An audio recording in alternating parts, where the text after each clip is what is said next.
историческом парке «Россия. Моя история» открылась новая мультимедийная выставка по следам ледников и вулканов. Экспозиция посвящена легендарному ученому и исследователю Сергею Владимировичу Обручеву. В основе выставки редкие материалы из фондов Национального художественного музея Якутии и личного архива семьи Обручевых. Главным украшением стали уникальные снимки, сделанные самим геологом во время сложнейших экспедиций. Через объектив его камеры зрители увидят суровую красоту северной природы и подлинную хронику полевых будней. Хочу сказать, что выставка действительно уникальная. Почему? Потому что она посвящена уникальному человеку, уникальному династии.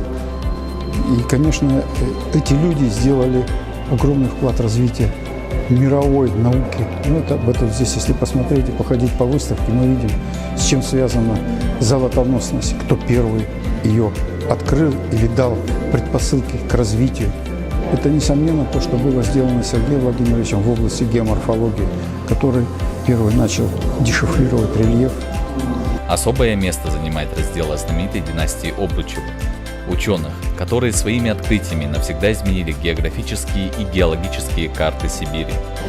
Уважаемые друзья, прекрасное событие сегодня на площадке исторического парка «Россия. Моя история» в городе Якутске по инициативе Русского географического общества и при поддержке многих организаций, в том числе общественных организаций, Министерства образования и науки, начала работу выставка, посвященная творчеству, судьбе, жизни, открытиям Сергея Владимировича Обручева.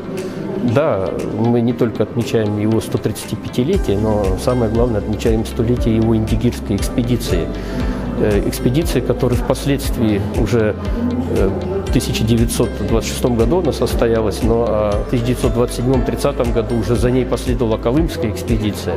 И все это вылилось действительно в значимые географические открытия, как мы говорим, о местах, в которых мы бывали, люди в картах мира отмечали. Так вот, посчастливилось Сергею Владимировичу Обручеву, что его открытия действительно были отмечены людьми на картах мира.